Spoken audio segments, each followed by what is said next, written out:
Kita mulai ya. Testing dulu, suaranya terdengar dan slide-nya terlihat tidak? Terdengar dan terlihat, Pak. Dengan jelas atau dengan buram? Dengan jelas. Oke. Nah, kemarin ide menghitung luas lingkaran melalui poligon dalam atau luar, cara Archimedes sudah dibahas. Kemudian saya sampaikan sedikit mengenai jumlah Riemann kiri, jumlah Riemann kanan, dan jumlah Riemann tengah untuk menghampiri luas di bawah kurva. Sekarang kita akan menghitungnya. Cukup rumit ngitungnya ya. Panjang, sebenarnya mudah, cuma panjang. Oke. Bapak, maaf. Ya. Rekamannya udah dimulai atau belum ya, Pak? Rekamannya udah. Udah, tenang. Sip. Terima kasih pengingatnya. Suka lupa saya. Untuk yang kemarin yang tutorial juga udah saya upload ya, di playlistnya ada. Oke, sekarang kita lihat ini. Coba perhatikan daerah yang dibatasi oleh grafik ini. Y sama X kuadrat plus 1, ini yang biru ini. Sebenarnya ke sana parabola gitu ya, ke sana ya. Cuma kita gambar sebagian aja. Garis X sama dengan 3, garis X sama 1, ini harusnya nulisnya X sama dengan 1 dulu ini. X sama dengan 1 ujung kirinya, X sama dengan 3 ujung kanannya, dan sumbu X. Jadi ini maksudnya daerah yang warnanya krem ini ya, yang krem, yang di bawah kurva biru. Nah, kita akan menghitung luas yang di bawah kurva biru ini. Prinsipnya sebagai berikut. Jadi, misalkan luas yang krem itu L. Ingat bahwa luas yang krem ini yang di bawah kurva biru adalah konstanta ya. L ini konstanta, luasnya ya satu nilai gitu. Nggak bisa diutak-atik, nilainya ya sama dengan L. Oke. Nah, bagaimana ngitungnya? Itu akan dilakukan 2 tahap. Ini tahap pertama dulu. Prinsipnya gini. Bentuk partisi. Partisi itu simbolnya P cantik. Jadi pasti ini P-nya P perempuan. Nggak mungkin pria. Pria nggak ada yang cantik. Kecuali yang baru ditangkap itu ya sama polisi karena narkoba. Itu pria cantik jelita. Oke. Notasinya partisi itu P, itu apa yang dimaksud? Yaitu interval A sampai X kirinya, X0 atau A, yaitu titik X sama dengan 1 sampai X sama dengan 3, kita bagi-bagi atas N bagian. Nah, saat ini dibaginya sama lebar semua. Menjadi subinterval kecil. Begitu? Berarti delta X ini adalah ini. Kita sepakati jangan diganti-ganti indeksnya. Jadi delta X itu XI dikurangi XI min 1. Jadi nanti gini notasinya. Saya tulis dulu di Word. Jadi itu ada interval 1 sampai 3 dibagi-bagi N bagian sama lebar. Aduh, ini nggak kelihatan sama ya. Sama lebar. Yang ini kita namakan X0. Ini yang paling kanan Xn. X0-nya tadi berapa? 1 ya. Dari 1 sampai 3. Nah, ini lebarnya berarti kalau ini dibagi N bagian, berarti delta X-nya yang sama dengan XI kurangi XI min 1 itu sama dengan 3 kanan kurangi kiri dibagi N ya. Tergantung N-nya berapa. Kemudian kita sepakati ini namanya subinterval ke-1. Interval ke 1. Ujung-ujungnya adalah interval itu dibatasi oleh X0, X1 gitu ya. Ini X1. Kirinya X0. Jadi subinterval ke I batasnya adalah X-1, XI gitu ya. Jadi kalau yang ke I ini X-1, XI. Ini interval ke I. Interval ini. Oke. Nah, saya lanjut lagi. Oke, ini tadi delta X ya. Kemudian kita lihat XI sama dengan 1 tambah I delta X. Kenapa? Coba kita lihat lagi ke sini. Sebentar. Kita lihat lagi ke wordnya. Saya gambar ulang dikit. Ini kita lihat X0, X1, X2. Kita lihat X1 sama dengan X0 ditambah delta X. Betul? Ini kan delta X. X2 sama dengan X0 ditambah 2 kali delta X. Ini X2 adalah X0 ditambah 2 delta X. X3 nanti sama X0 ditambah 3 delta X. Atau secara umum, X yang ke I, ini kalau ada X yang ke I, sama dengan X0 ditambah I kali delta X. Gitu ya, delta X, delta X, delta X sebanyak I kali.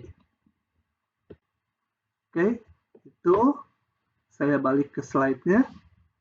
Sehingga X yang ke I, ini aduh agak nggak kelihatan ya. Ini I itu kalau diperbesar sih jelas. XI sama dengan X0, X0-nya 1 kan, ujung kirinya. Ditambah I kali delta X. Delta X-nya masukkan ini 2 per N. Nah, sekarang perhatikan subinterval ke I aja. Jadi ini subinterval ini. Kita bikin persegi panjang di interval ke ini.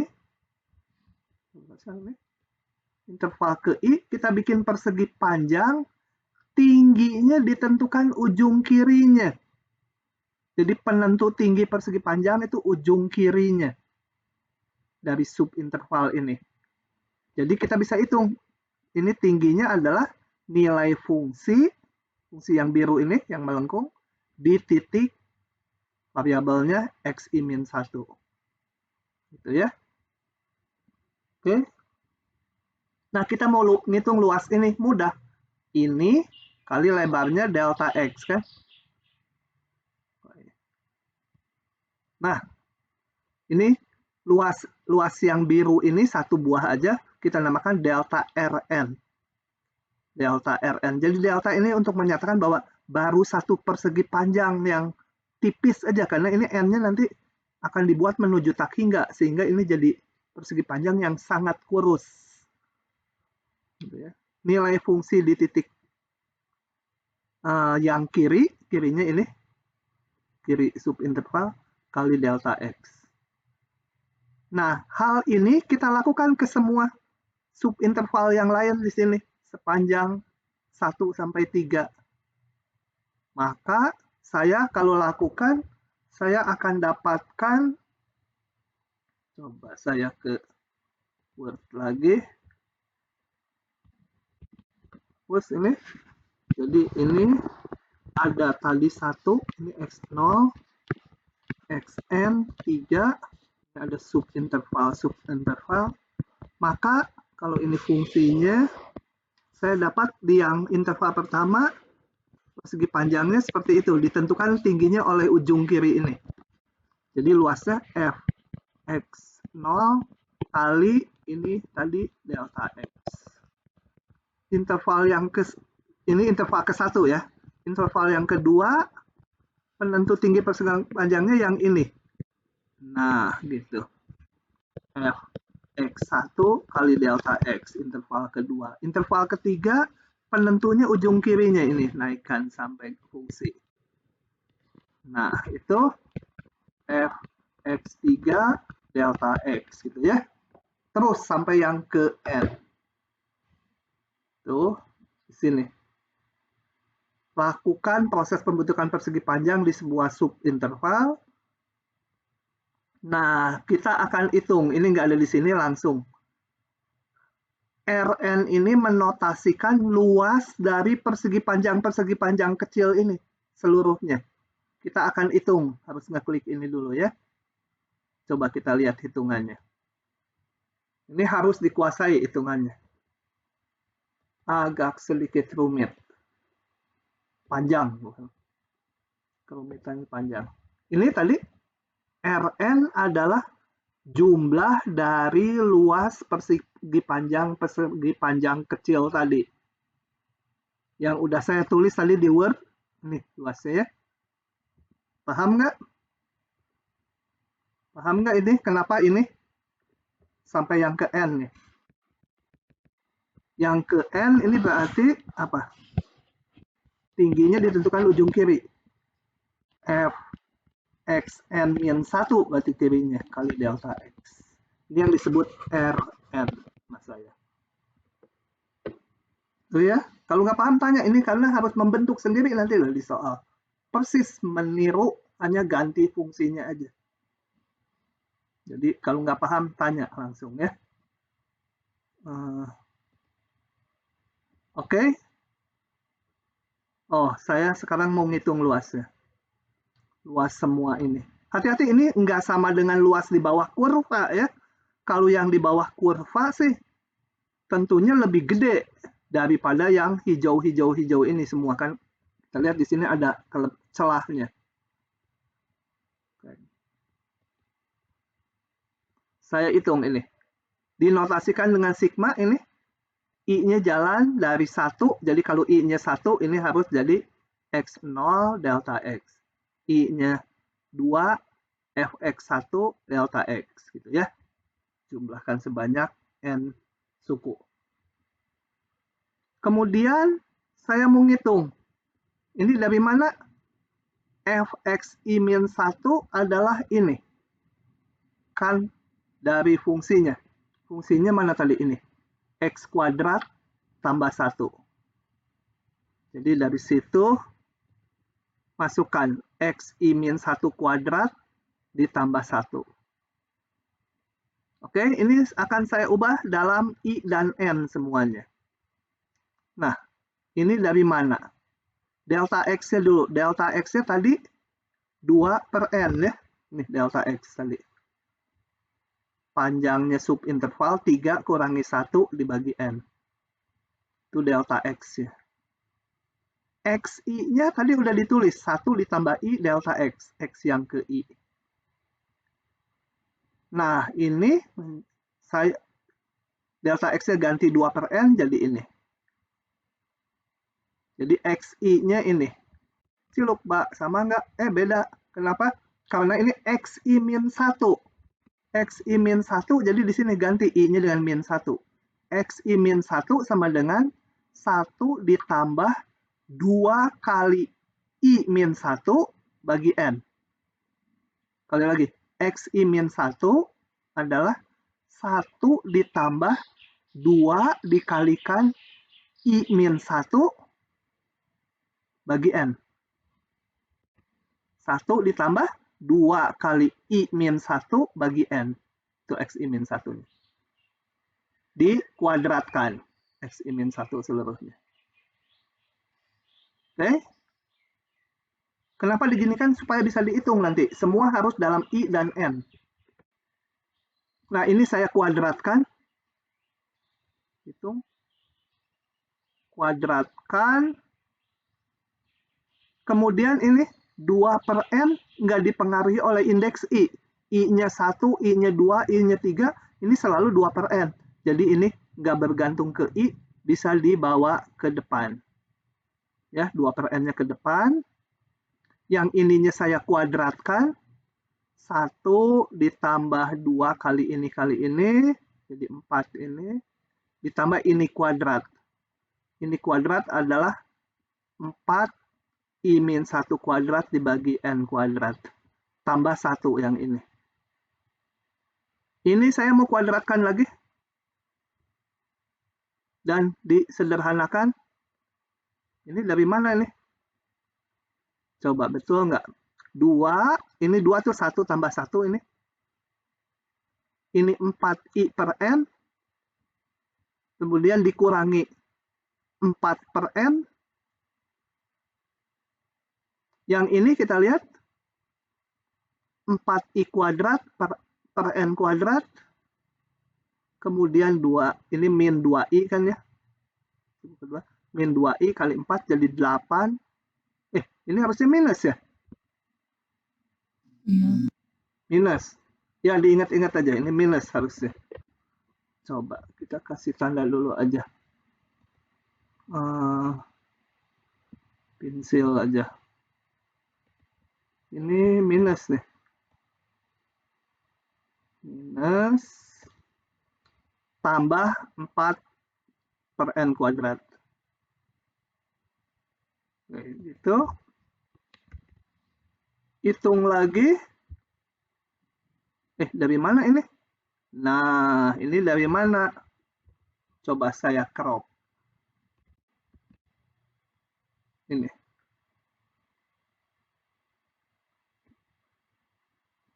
Bawa ke Word supaya paham. Ini menjadi 2 per N. Nah, sigma dari 2 berapa?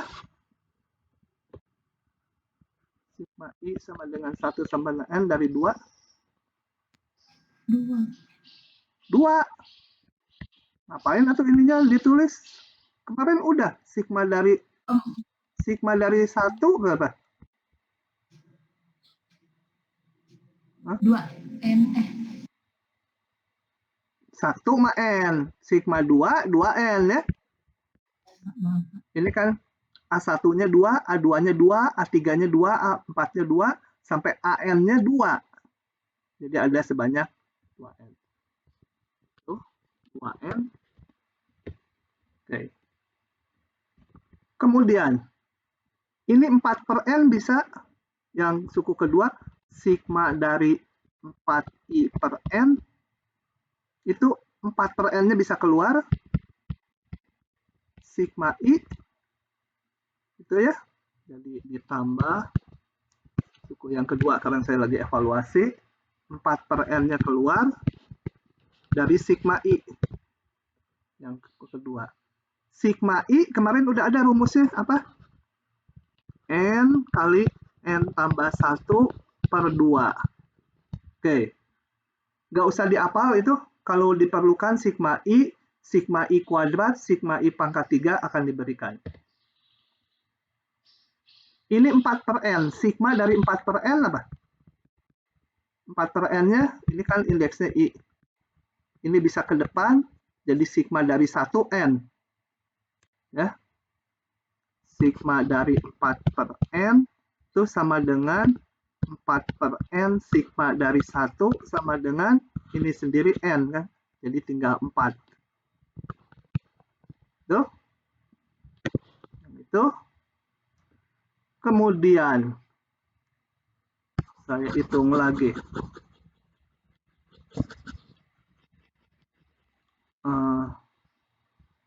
Sigma dari 4I kuadrat per N kuadrat. 4 per N kuadratnya bisa keluar. Nggak dipengaruhi oleh I. 4 per N kuadrat. Sigma I kuadrat. Saya juga lupa. Sigma I kuadrat, kita lihat kemarin. Udah kan? Mana sigma I kuadrat? Oh, di depan sigma. Ini. N plus 1, 2N plus 1 per 6. Lanjut lagi.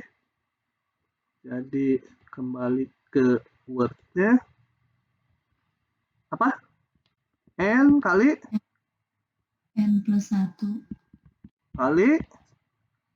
2N plus 1 per 6. Hebat juga. Lumayan memorinya. Per 6. Oke. Jadi mana tadi 4 per n kuadrat kali atasnya n plus 1, 2n plus 1 per 6. Nah, yang lain sama ya. Ini kan I per n juga. 8 per n kuadratnya bisa keluar, tadi ini harusnya minus. Kalau dijumlah jadilah ini. Gitu ya. Ini 8 per n kuadratnya keluar, sigma I, n plus 1 per 2. 4 per n kuadratnya keluar, jadi sigma 1 adalah n. Kali 4 per n kuadrat tinggal 4 per n. Gitu. Oke. Kalikan 1 per 1, mau disederhanakan, akan ketemu ini.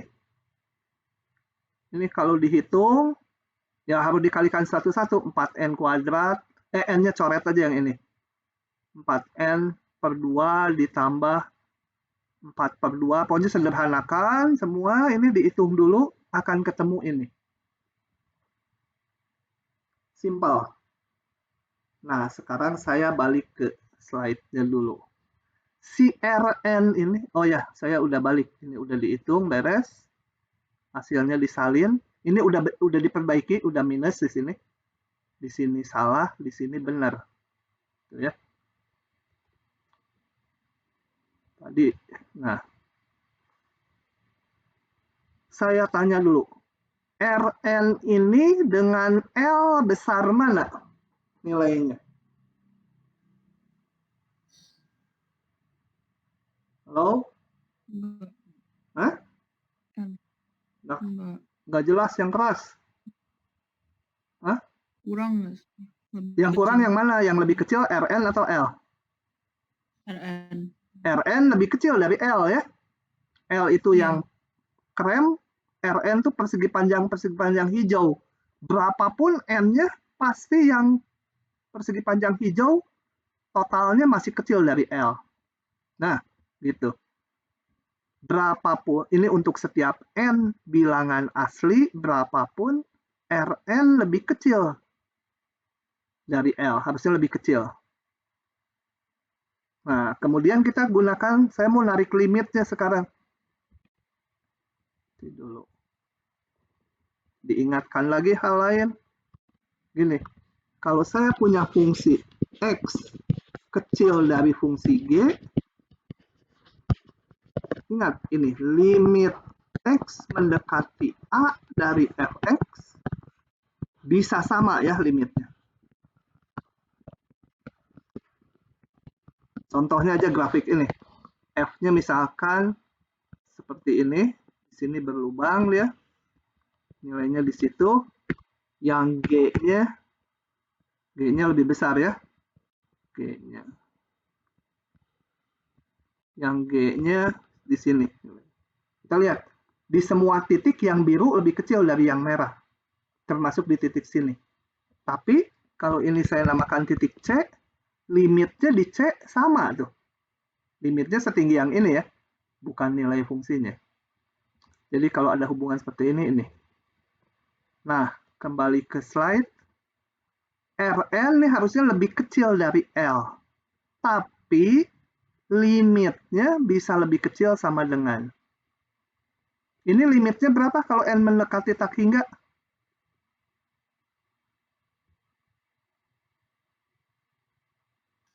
32/3. 32/3. Kalau yang kanan limitnya berapa? Lebih gampang. Berapa? Halo? Yang kanan berapa, Neng? Berapa, Neng? Nong aja, yang cowok ada nong. Iqbal. Khas si Iqbal teh. Jadi saya ingat. Iqbal, limit yang ini berapa? Si Iqbal tidur ya? Cuma komputernya aja yang nyambung. Iqbal. Kabur dia kayaknya, tidur. Juga bukan, Pak. Apa-apa, betul? Jawabannya L juga bukan? L juga, karena L ini konstanta kan. Luas yang krem itu konstan, nggak dipengaruhi N kan. L juga. Betul, yang ini dipengaruhi N limitnya. Yang ini 0, yang ini 0, berarti 32/3.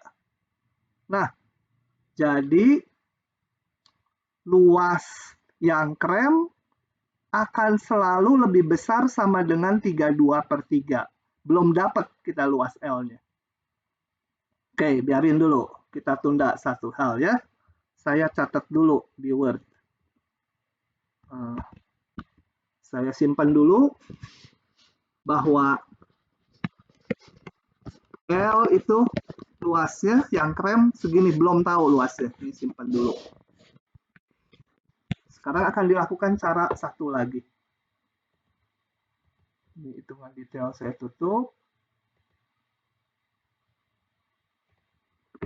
Nah, balik lagi. Sekarang akan melakukan hal yang sama, tapi persegi panjangnya dibentuk dari tingginya ujung kanannya, gitu ya. Ini, pakai ujung kanannya, penentu tingginya. Semuanya sama prosesnya. Oke, jadi kita lihat lagi. Seperti ini, buat partisi. Dibagi N bagian. Delta X-nya sama aja kayak tadi.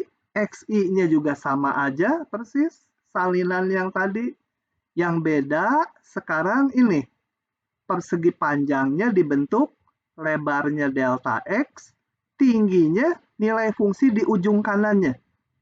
Jadi kalau yang ini interval ke I, yaitu XI-1 sampai XI, penentu tinggi pas panjangnya adalah yang kanannya. Kalau tadi yang kirinya Fxi-1, sekarang Fxi penentu tingginya. Gitu. Luasnya berarti sekarang saya pakai notasinya T. Yang ini aja satu buah delta. Kalau pakai delta itu berarti hanya satu aja. Satu bagian.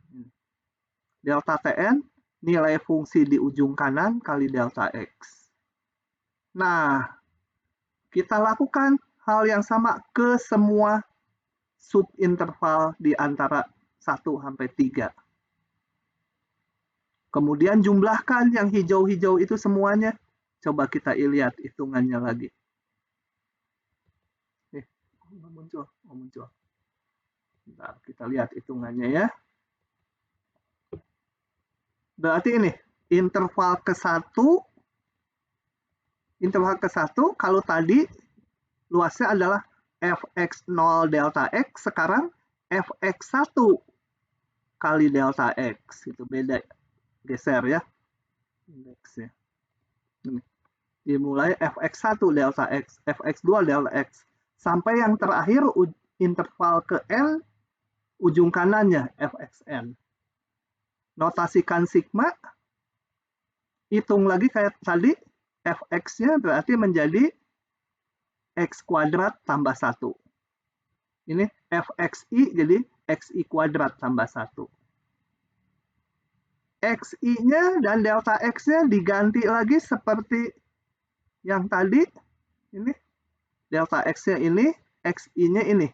1 tambah 2i per N. Sekarang betul-betul Xi. Oke, ini Xi-nya 1 ditambah 2i per N. Oke, delta X-nya 2 per N. Hitung ini kuadratkan. 2 per N-nya taruh ke depan. Hitung lagi kayak tadi, saya nggak akan ngulangi ini. Satu-satu aja, kemudian nanti muncul, ada yang I, ada yang N. Oh, ini simpel, malah lebih simpel tuh. Nah, dihitung, dapatnya sekian. Percaya aja ini udah dihitung dengan benar, udah tahunan saya pakai.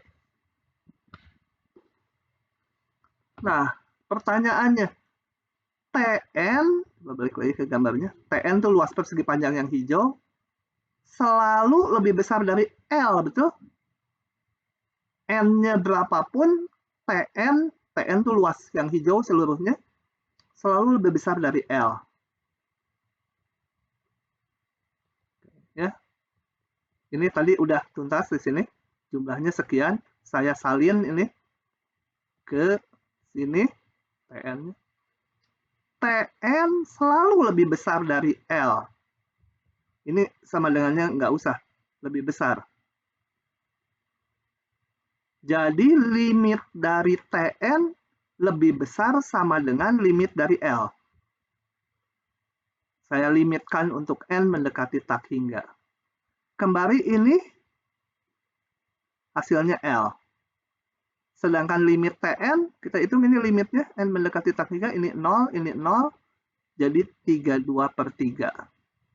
Nah, saya memperoleh lagi, saya sambung dengan simpenan saya tadi. L sekarang lebih kecil dari 32/3. Mana wordnya ini? Saya punya L lebih kecil dari 32/3. Gabungkan ini, berarti L tuh lebih besar dari 32/3, lebih kecil dari 32/3. Berarti L ini haruslah persis sama dengan 32/3. Gitu ya.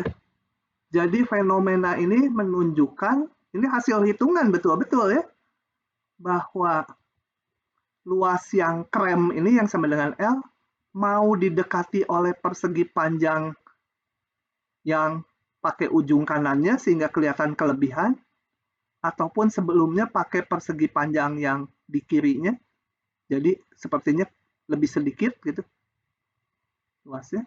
Kalau dilimitkan N mendekati tak hingga, ternyata persis sama dengan L, mau pakai yang manapun. Nah, ini idenya yang dipakai nanti mendefinisikan integral tentu. Jadi betul-betul eksak ya, kalau N-nya mendekati tak hingga, pakai yang manapun, benar-benar dapat luas yang krem. Bukan hampiran lagi, bukan lebih kecil, lebih besar lagi. Betul-betul sama dengan. Jadi ini summary-nya, saya udah ngomong duluan. Ini cerita yang barusan saya omong, mau pakai ujung kiri, persegi panjangnya, atau ujung kanan. Ujung kiri sepertinya kekurangan. Ujung kanan, sepertinya kelebihan. Ternyata kalau N mendekati tak hingga, sama aja hasilnya. Dan L diapit oleh keduanya. Berarti L-nya persis ini. Oke. Nah, sebentar, ini jumlah Riemann. Kalau begitu, saya contohnya ini kerjakan sendiri ya. Salah satu aja, mau jumlah Riemann kiri atau kanan, boleh. Kanan itu berarti penentunya ujung kanannya. Nah, ini sebagai tambahan PR yang nomor A. Ini tambahan PR. Satukan jawabannya ke PR yang kemarin. Kalian kalau PR-nya rajin nanti dapat bonus banyak loh. Di yang komponen PKH itu. Itu kan bobotnya 10% tuh. Lumayan, kalau saya lagi baik yang PR-nya mengerjakan lengkap, bisa-bisa saya kasih langsung 10. Tapi harus lengkap. Jangan PR-nya ada 12 soal, kalian hanya mengerjakan 7. Itu akan dihitung. Ya, dianggap hanya 50%. Ya, ini satukan ke PR terakhir, menghitung ini. Kayak tadi, cukup salah satu aja. Jumlah Riemann kiri atau pakai jumlah Riemann kanan. Yang A. Oke, saya lanjut ke konsep yang lebih umum, yaitu jumlah Riemann. Oh ya, sebelum ke jumlah Riemann, kita lihat dulu gini. Dengan demikian, dari contoh ini, dari ilustrasi ini, tadi kalau pakai ujung kiri, dilimitkan dapatnya sekian. Pakai ujung kanan, dapatnya dilimitkan sekian juga. Berarti, kalau pakai penentu persegi panjangnya yang lain pun akan sama. Maksud yang lain tuh gini. Saya gambar di Word.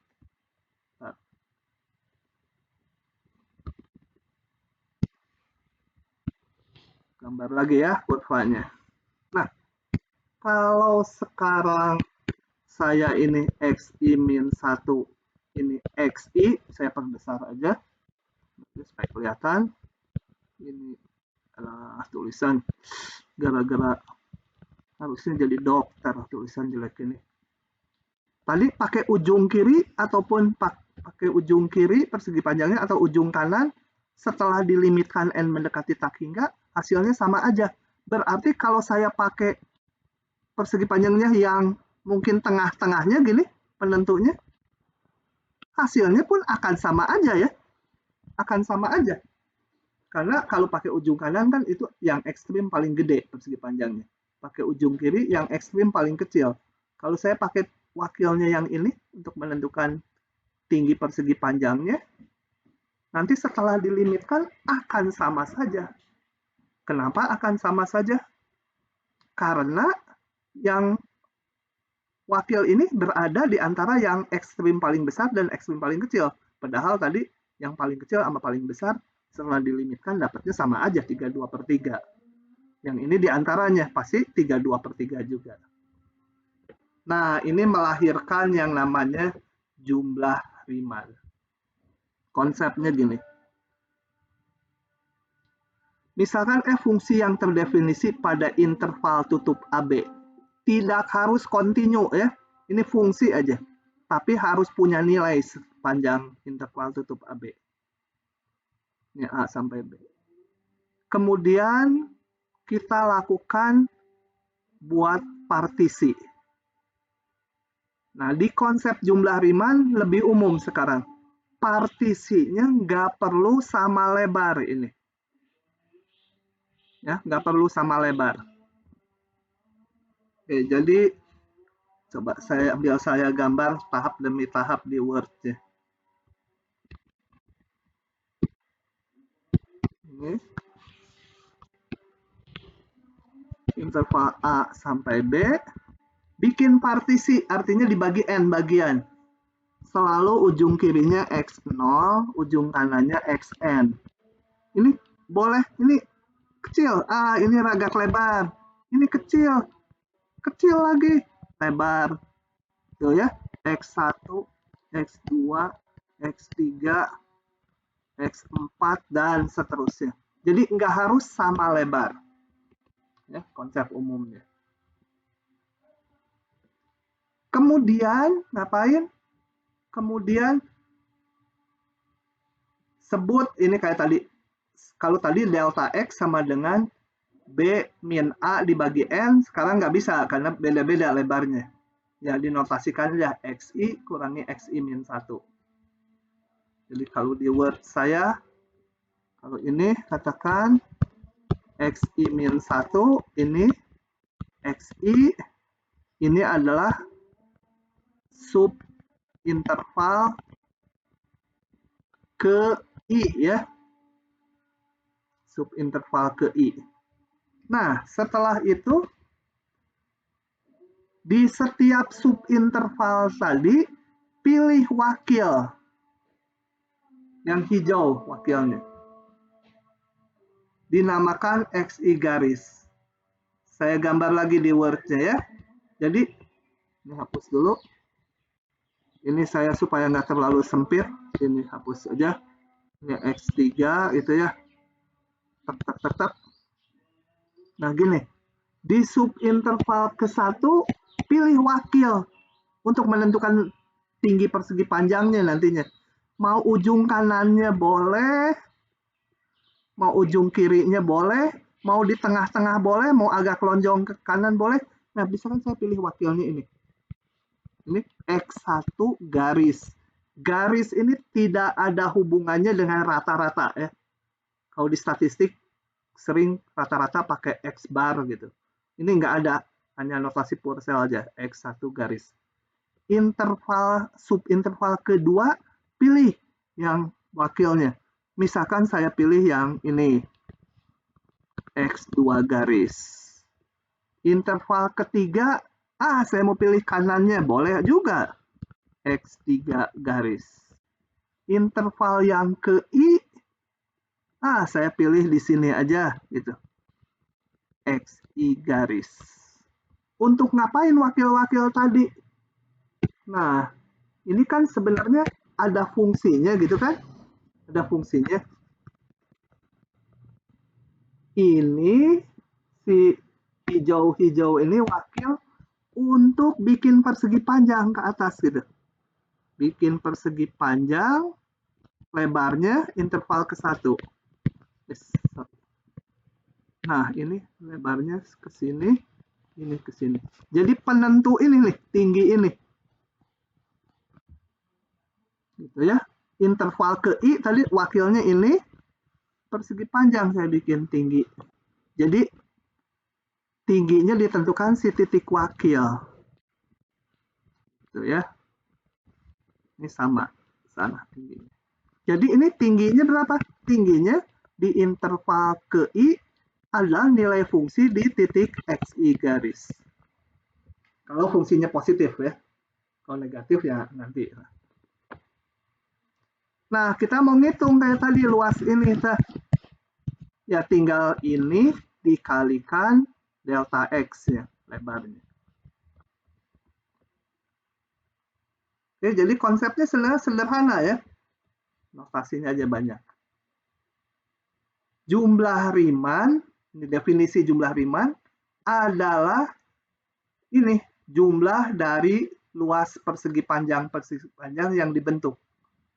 Tingginya, ini yang di bawah sebenarnya, supaya saya nggak nulis di sini aja. Ini yang di bawah itu harusnya ya terletak di sumbu X ini. Saya turunkan ke bawah karena banyak tulisannya untuk menotasikan. Jadi ini nilai fungsi di titik wakil yang ke-1 kali lebar subinterval yang ke-1, delta X1. Demikian juga yang kedua, ketiga, keempat, kelima, semua hitung. Kalau dapat ininya negatif, biarin aja negatif ya. Ini kita bukan mau menghitung luas, kita mau menghitung jumlah Riemann. Jadi kalau ini sumbu X, yang di sini mah negatif gitu nilai fungsinya. Apa harus dipositifin? Nggak usah. Kalau jumlah Riemann nilainya negatif, ya negatif. Sesuai apa adanya. Jadi ininya hasilnya bisa negatif gitu ya. Oke, itu namanya jumlah Riemann. Nah, nilai sebuah jumlah Riemann tidak tunggal. Jawabannya nggak tunggal. Karena apa? Tergantung kepada banyaknya N-nya. Kalau saya bikin misalkan N-nya 5. Yang lain, siapa? Si Iqbal mungkin bikin N-nya 8 gitu. Dibagi 8 intervalnya. Nggak bisa beda-beda.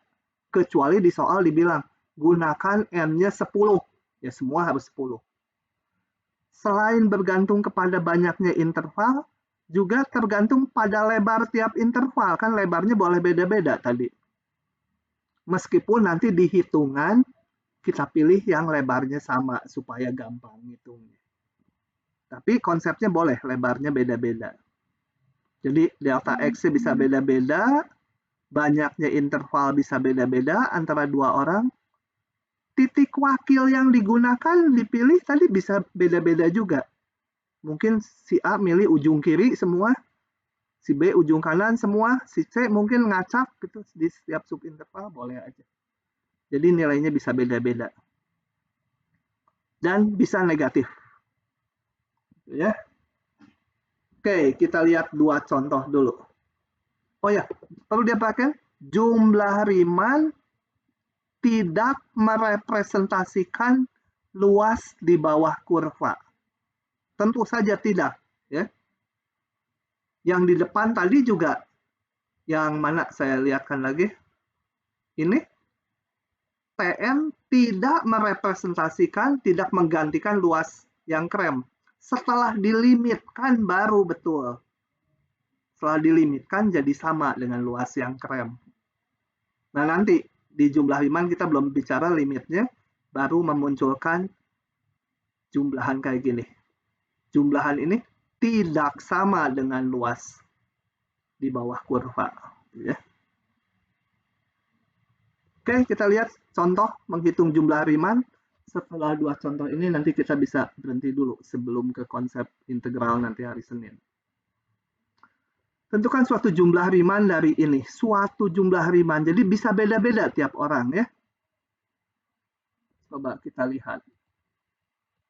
Fungsinya x kuadrat tambah 2x dari 1 sampai 5. Oh, disalin lagi di sini. Nah, karena diminta jumlah Riemann, n-nya berapa? Kalau mau pendek, n-nya 1 aja. Ya. Oke, di sini saya pilih n-nya 2. N-nya 2, yaitu gini. Saya bentuk partisinya, x0-nya ujung kiri itu harus, xn-nya harus ujung kanan. Saya hanya 2 subinterval, x0, x1-nya ini. Jadi ini 1 subinterval nih. 1 sampai 4, kemudian satu lagi 4 sampai 5. Ya, hanya 2 subinterval. Di setiap subinterval pilih wakil. Interval ke-1, pilih wakilnya saya ini. X1 garisnya titik 3. Di interval kedua, saya pilih wakilnya ujung kirinya. Ini, X2 garis nih. Nah, kemudian di interval ke-1, saya bikin persegi panjang, tingginya ditentukan titik wakil ke fungsi. Hingga terbentuk persegi panjang yang ini, krem ini. Di interval kedua, tadi wakilnya ujung kirinya. Hitung nilai fungsinya. Nah, ini bikin persegi panjang yang ungu. Kedua. Maka jumlah Riemann tinggal nilai fungsi kali lebar. Yang kedua juga nilai fungsi kali lebar. Oke. Nilai fungsi di titik wakil berarti F di 3 kali delta X1 yaitu 4 kurangi 1. Yang kedua, nilai fungsi di titik 4 kali lebarnya 5 kurangi 4. Tinggal dihitung. Gitu ya. Jadi beda-beda tiap orang bikinnya. Bisa beda-beda. Oke, itu contoh ke-1. Contoh yang kedua, sebelum kita udahan setelah itu. Tentukan suatu jumlah Riemann dari ini pada interval ini. Nah, ini dikasih syarat. Harus memakai 6 subinterval sama lebar. Nggak bisa bikin sendiri lagi. Harus 6 subinterval sama lebar. Titik wakilnya adalah ujung kanan tiap subinterval. Jadi nggak ada pilihan. Kalau gini hasilnya akan sama untuk setiap orang kalau bikin soal ini. Oke, saya perlihatkan jumlah Riemann. Intervalnya tadi min 1 sampai 2. Saya gambar ini. Min 1 sampai di sini 2. Sengaja skalanya besar ya. Dibagi 6 bagian. Ini. Berarti lebarnya berapa? Yaitu kanan dikurangi kiri, 2 dikurangi min 1, panjangnya ini dibagi 6. 2 dikurangi min 1 jadi 3, bagi 6. Jadi naiknya setengah-setengah. Ya. 6 dibagi 6. 3 dibagi 6. Nah, naiknya min setengah-setengah. Jadi ini min 1, kemudian min setengah, 0, setengah, 1, 1 setengah, 2. 6 subinterval. Wakilnya di tiap subinterval ujung kanannya. Ujung kanan, ujung kanan, ujung kanan, ujung kanan ada 6 ya. Oke. Wakilnya. Nah, kemudian kita bentuk persegi panjangnya. Di titik wakil, hitung nilai fungsinya. Ini yang pertama. Yang kedua, subinterval yang kedua, wakilnya ini. Nilai fungsinya 0 kan? Ini kan tingginya 0 nilai fungsinya. Jadi nanti 0 kali lebarnya. Nah, lakukan sebanyak 6 buah. Ini, kemudian interval ini di titik setengah nilai fungsinya itu. didapatlah jumlah Riemann-nya. Semua orang bikin akan sama karena ada ketentuan partisinya dan titik wakilnya. Gitu ya. Ini ada yang ngechat apa ya? Oh, leave. Ada kuliah jam 12. Oke, kita udah selesai. Bahan hari ini sampai situ. Silahkan kalau ada yang mau ditanyakan. Pak, mohon maaf. Ya? Nomor yang terakhir, Heeh. grafiknya harusnya naik ke atas 1 ya, Pak. Soalnya Sebenarnya X kuadrat plus sebenarnya nggak perlu tahu grafiknya, nggak perlu tahu. Pokoknya yang penting ini membagi aja 6 bagian. Oh, ini nggak di 0 ya? Kan fungsinya apa tadi? Plus 1. Ini harusnya naik 1 ya? Di sini ya puncaknya. iya. Ya, tapi hitungannya nggak salah kan ya? Ya, sebenarnya jumlah Riemann nggak tahu grafiknya nggak apa-apa, nggak usah digambar. Kalau ngitung jumlah Riemann, bagi partisi, pilih wakil, udah ngitung ini aja. Gitu ya. Oke, ini grafiknya salah. Tapi kebetulan hitungannya masih benar karena nggak merujuk ke grafik. Oke, terima kasih. Oke, saya hentikan dulu ini rekamannya.